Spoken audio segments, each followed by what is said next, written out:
तो मुस्लिम समाज की कभी इतनी भी हिम्मत नहीं हुई कि वो एक कैंडल मार्च भी निकाल दे, एक छोटा सा भी प्रोटेस्ट कर दे। मुसलमानों को रोज गाली दो, विदेशी जो इस्लामिक कंट्री उनको कोई मतलब नहीं, आपका आंतरिक मामला है।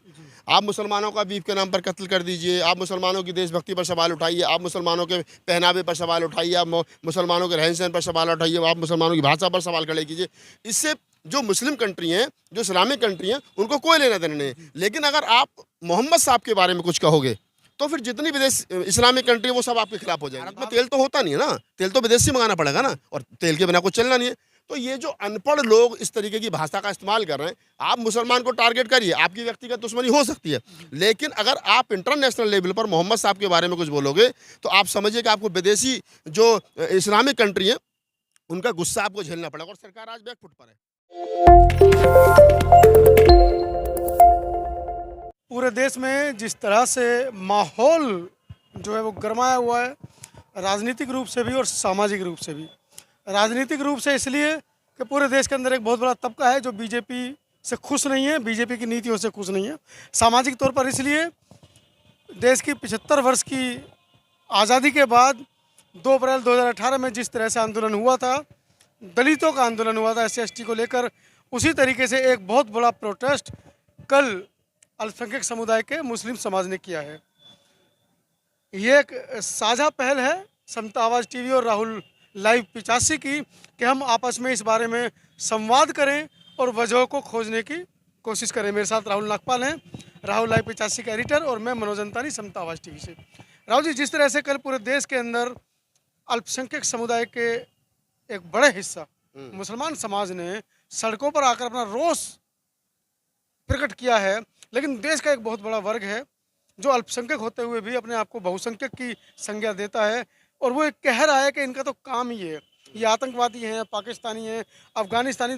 मतलब आज़ादी के 75 वर्षों में उनको तरह तरह की संज्ञाएँ दी गई हैं, लेकिन आज ऐसा क्या हुआ कि उन्हें सड़कों पर आकर अपने हक के लिए प्रोटेस्ट करना पड़ा, और लगभग 100 से ज़्यादा लोग घायल हैं और कुछ की मृत्यु की भी मीडिया खबरें चला रही हैं।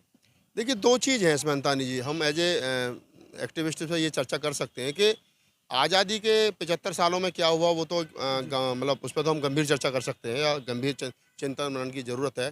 लेकिन जब से मोदी सरकार जो है वो देश में रूल कर रही है, जब से पिछले 8 वर्षों से, तब से एक खास समाज को बार बार टारगेट किया जा रहा है। उसकी देशभक्ति पर सवाल खड़े किए जा रहे हैं, उसकी चाल चलन पे, उसके पहनावे पर, उसकी भाषा पर, उसके कल्चर पर, उसके रहन सहन पर, मतलब हर प्रकार से मुस्लिम समाज को टारगेट किया जा रहा है और डायरेक्ट इनडायरेक्ट उनको कमज़ोर करने की और दबाने की कोशिश की जा रही है। मंचों पर से तो यहाँ तक भी कहा गया है कि मुस्लिम महिलाओं का बलात्कार करो। हाँ, बॉस, मैं वही बता रहा हूँ कि हर तरीके से टॉर्चर किया जा रहा है, और जब टॉर्चर किया जा रहा है तो आप समझ सकते हैं कि किस प्रकार से वो 8 साल की जो एक कहते हैं कि स्प्रिंग को जितना दबाओगे वो एक उतनी ताकत से ऊपर आएगी। तो मुस्लिम समाज पिछले दिनों उसने चाहे ज़बरदस्ती दाढ़ी पकड़ करके, बहुत सारे वीडियो आपने देखे होंगे कि उनसे ज़बरदस्ती जय श्री राम के नारे लगवाए गए, या गऊ बीफ के नाम पर उनकी हत्याएँ कर दी गई, मॉब लिंचिंग कर दी गई।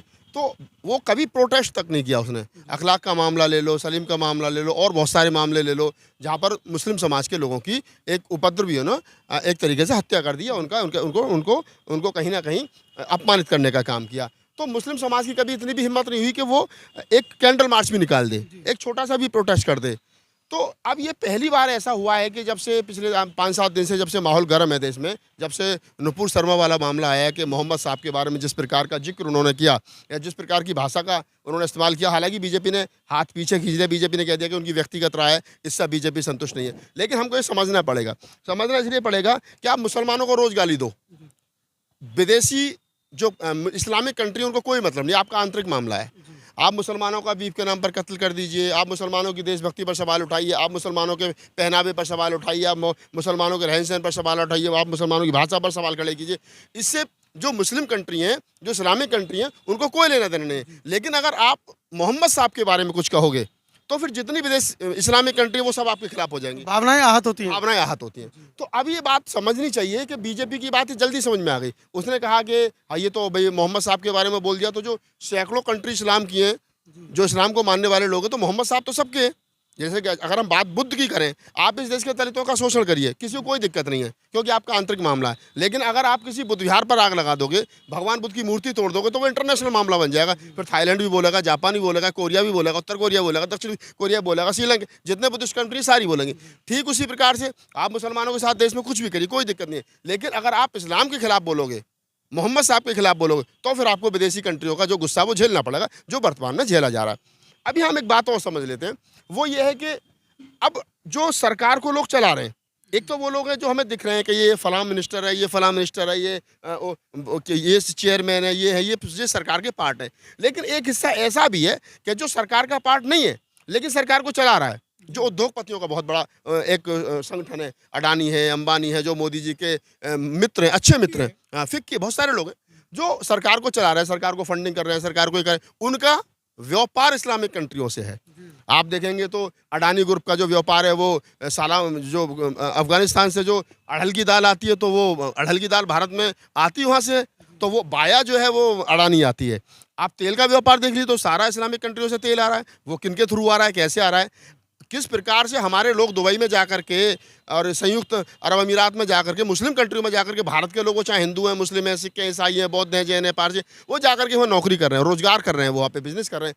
अगर आप इस्लाम के खिलाफ बोलोगे तो देखो उन्होंने कितनी कंपनियों ने जो है वो कह दिया कि हमें भारतीय नहीं चाहिए, बाईकाट किया उन्होंने कह दिया कि हम तो क्या नाम है, इनके साथ व्यापार बंद कर देंगे, क्योंकि भाई भारत में तेल तो होता नहीं है ना, तेल तो विदेश से मंगाना पड़ेगा ना, और तेल के बिना कुछ चलना नहीं है। तो ये जो अनपढ़ लोग इस तरीके की भाषा का इस्तेमाल कर रहे हैं, आप मुसलमान को टारगेट करिए, आपकी व्यक्तिगत दुश्मनी हो सकती है, लेकिन अगर आप इंटरनेशनल लेवल पर मोहम्मद साहब के बारे में कुछ बोलोगे तो आप समझिए कि आपको विदेशी जो इस्लामिक कंट्री है उनका गुस्सा आपको झेलना पड़ेगा। और सरकार आज बैकफुट पर है, सरकार, मोदी सरकार बैकफुट पर है, लेकिन कुछ चुटवैये चिरकुट टाइप के लोग हैं जो सोशल मीडिया पर शोर मचा रहे हैं कि हम बहन नुपुर शर्मा के जो है वो समर्थन में साथ है। कहाँ हो भैया साथ? अभी एक यति नरसिंहानंद करके कोई हिंदू डासने का कोई संत है, वो कह रहा था कि मैं जाके वहाँ उस पर जो इनका जामा मस्जिद है उस पर जाके धरना दूंगा। हाँ तो दो ना, किसने मना किया है भाई? जामा मस्जिद पर धरना दो, जहाँ आपका दिल करे, ये तो आपका फंडामेंटल राइट्स है, आप कहीं भी अपनी बात को मनवाने के लिए धरना दे सकते हो। तो संसद मार्ग पे नहीं जाएगा, मुसलमानों के उस पर जाएगा। वो आप बात को समझिए ना, ये मामला ही पूरा जो है हिंदू मुसलमान करने का है। इस देश के अंदर इन लोगों को ये समझना चाहिए कि कुछ मुट्ठी भर लोग हैं, ज़्यादा नहीं है। ये जो उछल कूद मेढ़क की तरह कर रहे हैं, इनको ना तो संविधान की समझ है, ना विदेश जो क्या नाम है, जो हमारे विदेशों से जो हमारे संबंध हैं, जो हमारे व्यापारिक संबंध हैं, हमारी मित्रता है विदेशियों कई देशों से, उसको ये धूमिल कर रहे हैं। आप देखिए कि इंटरनेशनल लेवल पर एक नुपुर शर्मा के बयान से भारत की कितनी छवि खराब हुई है। कल तक कोई नहीं जानता था, आज उसको पूरा विश्व जानता है। आज उसको पूरा विश्व जान गया। और फिर आप देखिए कि अब हमारे प्रधानमंत्री जी विदेश में जाते हैं, वो बुद्ध की बात करते हैं, भाईचारे की बात करते हैं, सारे महापुरुषों की बात करते हैं, रविदास मंदिर में जाते हैं, रविदास की बात करते हैं। अभी आपने देखा कि किस तरीके से मध्य प्रदेश में प्रधानमंत्री जी पिछले दिनों मस्जिद में बैठे थे, सारा उन्होंने इस्लामिक कल्चर को अडॉप्ट कर, टोपी पहन रखी थी, सब कुछ कर रखा था। लेकिन उन्हीं के प्रवक्ता जो, उन्हीं की पार्टी के प्रवक्ता जो, वो इस्लाम के खिलाफ बोल रहे हैं। तो जब आप इस्लाम के खिलाफ बोलोगे तो आपको समझना पड़ेगा कि इस्लामिक जो कंट्रियां हैं वो आपके खिलाफ हो जाएंगी, जिनसे आपका व्यापार है, जिनसे आपका भाईचारा है। आपकी बेइज्जती इंटरनेशनल लेवल पर होगी। अब कल कोई इंटरनेशनल जो कोर्ट है वहाँ पर मामला उठ सकता है, इंटरनेशनल प्लेटफॉर्म पर ये मामला उठेगा, तो विदेशी सारे देशों का जो है वो गुस्सा भारत को झेलना पड़ेगा। एक नुपुर शर्मा के बयान ने आप समझिए कि भारत की कितनी तगड़ी बेइज्जती करा दी। और ये जितने गधे, जितने चिरकुट टाइप के लोग, जितने ये जो है अनपढ़ गवार लोग जो इकट्ठा हो रहे हैं, जो कह रहे हैं कि नहीं हम बहन अनूप जो लड़की, वो क्या नाम है, नुपुर शर्मा के साथ है, तो तुम्हारे साथ होने ना होने से तुम्हारे जैसे लोगों की वजह से भारत की बेइज्जती हो रही है। ये इन लोगों को ना संविधान प्यारा है, ना देश प्यारा है, ना देश का जो भाईचारा है, SC ST OBC minority, Hindu Muslim Sikh ईसाइयों का जो भाईचारा है, ना इनको वो प्यारा है। इनको सिर्फ धर्म प्यारा है अपना। तो भाई धर्म प्यारा तो ये भी बता दो कि देश के अंदर जो ये 20-22 करोड़ मुसलमान है, ये कहाँ जाएगा? अगर इसको हिंदू राष्ट्र घोषित करना है तो अगर आपको धर्म प्यारा है तो फिर ये भी बता दो कि बौद्ध कहाँ जाएंगे, जैन कहाँ जाएंगे, पारसी कहाँ जाएंगे, सिख कहाँ जाएंगे, और ये अम्बेडकरवादी जो लोग जो अपने आप को कहते हैं हम तो हिंदू धर्म का पार्टी नहीं है, ये लोग कहाँ जाएंगे? तो ये जो जितने भर लोग हैं, इनकी समझ में ये बात नहीं आ रही है कि आपकी ऐसी चिरकुट पने की जो आइटम है, उससे आपका इस देश की छवि धूमिल हो रही है। हाँ जी, एक सवाल निकल कर आता है। निर्भया कांड होता है, पूरा देश मोमबत्ती जलाता है। हाथरस में एक दलित बिटिया के साथ एक केस हो जाता है, पूरा दलित समाज एक हो जाता है। आगरा में संजली के साथ एक केस होता है, पूरा दलित समाज एक हो जाता है। अभी पिछले दिनों एक मुस्लिम लड़की के साथ में कुछ भगवाधारियों ने हरकत की और उसने अकेले उनका डटकर मुकाबला किया और नारेबाजी की। लेकिन उस प्रदर्शन में कुछ कुछ चंद लोग इकट्ठा हुए। कहाँ ये मुस्लिम मतलब समाज कहाँ से? देखिए, मैं जो कह रहा हूँ आपको, मैं वहीं आ रहा हूँ कि डरा हुआ है। जी ऐसा ना हो कि मॉब लिंचिंग के नाम पे मार दिया जाए। सरकार जिस प्रकार से कई बार उदाहरण दिए जा सकते हैं, गोधरा कांड का उदाहरण दिया जा सकता है। अभी जिस प्रकार से सहारनपुर दंगा हुआ वो आप देख सकते हो, जिस प्रकार से दिल्ली में हिंदू मुसलमान हुआ वो देख सकते हो। तो सरकार जो कहीं ना कहीं, और जैसे जब जो दिल्ली का दंगा हुआ तो बड़ा अनहोना था, लोग पक्षपातपूर्ण रवैया था। हमने खुद मैं आई विटनेस उस चीज़ का, हम लोग उसको वाच कर रहे थे, हम देख रहे थे कि किस प्रकार से मुस्लिम समाज के लोग जो पुलिस को कॉल कर रहे थे कि हमारे घरों में आग लगाई जा रही है, करे तो उधर से पुलिस वाले कह रहे थे, रिकॉर्डिंग वायरल हुई, कहे सालो बड़ा क्या नाम है तुम लोग, अल्लाह ही अल्लाह चिल्लाते हो, झेलो। तो कहीं ना कहीं उस पुलिस प्रशासन की सह थी दंगाइयों के साथ में। तो मुस्लिम समाज जो है वो डरा हुआ है, उसको लगता है कि हमारे साथ क्यों अनहोनी ना हो जाए, और फिर उनको तो ये लग ही रहा है, इसलिए वो ना तो कोई प्रोटेस्ट कर पा रहे हैं, ना कोई कैंडल मार्च निकाल पा रहे हैं, ना कोई क्या नाम आप इस तरीके का कोई, जैसे दलित समाज है, दलित समाज को पता ठीक है देश हमारा है, यहाँ रहेंगे, होगा देखा जाएगा, जो भी है लड़ेंगे मरेंगे अड़ जाएंगे। अब मैं आपको 2 उदाहरण बता सकता हूँ मुस्लिम दलित समाज के। अगर हम 2 अप्रैल का आंदोलन का जो बात करें, जो देशव्यापी आंदोलन हुआ, जो SC/ST एक्ट 1989 का था, वो एट्रोसिटी एक्ट है, उसको जब डाइल्यूट कर दिया गया तो सरकार, पूरा जो दलित समाज है वो रोड पे आ गया। और रोड पे आने के बाद देखेंगे कि सरकार को घुटनों पे आना पड़ा। एक दिन में आपको सरकार को अपना फैसला वापस लेना पड़ा। दूसरा, अगर हम 13 पॉइंट रोस्टर की बात कर लें 5 मार्च वाले की, तो उस पर भी सरकार को बैकफुट पे जाना पड़ा। दलितों ने 2 आंदोलन किए और सरकार को दोनों मामलों में बैकफुट पे जाना पड़ा, क्योंकि दलितों के अंदर यूनिटी है। वो जो फूले अम्बेडकर आंदोलन इस देश के अंदर पिछले 60-70 साल से 80 साल से चल रहा है, घर घर चल रहा है। डॉक्टर अम्बेडकर की किताब पहुंच रही है, बाबा साहब डॉक्टर अम्बेडकर को, फूले को, कबीर को, नानक को, रैदास को, साहू जी महाराज को, इनको लोग पढ़ रहे हैं, समझ रहे हैं, तो वो एक आवाज़ में जय भीम के नारे से इकट्ठा हो जाते हैं। मुस्लिम समाज में वो चीज़ नहीं है। मुस्लिम समाज जिस प्रकार से NRC CA के मामले पर इकट्ठा हुआ, हमने भी देखा, हम भी शाहीन बाग में गए कवर करने के लिए, आप भी गए, हम भी क्या नाम लखनऊ गए, क्या नाम घंटाघर पे हम भी भाषण दे करके आए वहाँ पे। तो वो NRC CA के मामले पे इकट्ठा हुआ, लेकिन उस NRC CA के आंदोलन को किस तरीके से ख़त्म किया गया, तोड़ा गया, वो तमाम लोगों के साथ में। लेकिन मुस्लिम समाज के अंदर भी ये कमी है कि जब NRC CA का प्रोटेस्ट चल रहा था तो वो डॉक्टर अम्बेडकर की फोटो सर पर लेकर के घूम रहा था।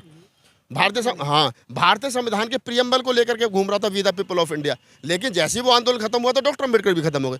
मैं मुस्लिम समाज से कहता हूं कि आप बाबा साहब की फोटो लगाओ मत लगाओ अलग बात है, लेकिन भारतीय संविधान का प्रियम्बल जो है, जो कहता है we the people of India, हम भारत के लोग, हिंदू मुस्लिम सिख ईसाई बौद्ध जैन पारसी, सब भारत के लोग जो है वो मिलकर के भारत बना रहे हैं। कोई एक समाज, एक कम्युनिटी, एक जाति, एक वर्ग, एक भाषा भारत को भारत नहीं बनाती है। तो मुस्लिम समाज से हमारी तो यही अपील रहेगी, आप रोड पर आए हैं, शांतिपूर्वक तरीके से, संवैधानिक आपका राइट्स है, आप प्रोटेस्ट कीजिए, आपका राइट्स है, इस देश में आप रहते हैं। और दूसरा, मैं तो ये कहूँगा मुस्लिम समाज के तमाम अपने साथियों से, तमाम एक्टिविस्टों से कि आप आगे बढ़िए, अपने हक की लड़ाई लड़िए। ये देश आपका है, ये देश उतना ही आपका है जितना दूसरे लोगों का है। आप ये बिल्कुल मत समझिए कि आपका देश नहीं है, देश आपका है, क्योंकि संवैधानिक राइट्स आपके बराबर है। तो आपको कोई यहाँ से भगा नहीं रहा है, लेकिन आपको डॉक्टर अम्बेडकर को, भारतीय संविधान को, अपने पुरखों को पढ़ना पड़ेगा, ताकि आपको ये पता चल सके कि इस देश में रहने के आपके मायने क्या हैं।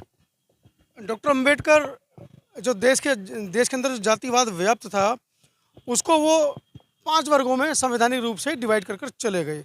SC, ST, OBC, माइनॉरिटी और जनरल, ये 5 ही कैटेगरी हमारे संविधान में निहित हैं। लेकिन आपको अपनी कैटेगरी की रक्षा किस तरह से संवैधानिक रूप से करनी है, ये आपके नेताओं को, आपके बुद्धिजीवियों को सोचना पड़ेगा। ये राहुल लाइव 85 और समता आवाज़ TV का साझा प्रयास है आप लोगों तक संवैधानिक रूप से अपनी बात पहुंचाने का। कैसा आप सोचते हैं इस वीडियो के बारे में, कमेंट सेक्शन में ज़रूर लिखें। नए हैं तो चैनल को लाइक, शेयर और सब्सक्राइब जरूर करें। दीजिए हम दोनों भाइयों को इजाज़त। चलते अंतानी जी एक बात और कह देता हूँ कि हिंसा का सहारा बिल्कुल ना लें। जी बिल्कुल हिंसा का सहारा ना लें, पीसफुल आप प्रोटेस्ट कीजिए, और तमाम ये आपका राइट्स है इस देश के अंदर, आपको कोई रोकेगा नहीं। लेकिन हिंसा नहीं होनी चाहिए, क्योंकि हिंसा इस देश के लिए भी नुकसानदायक और आपके लिए भी नुकसानदायक है।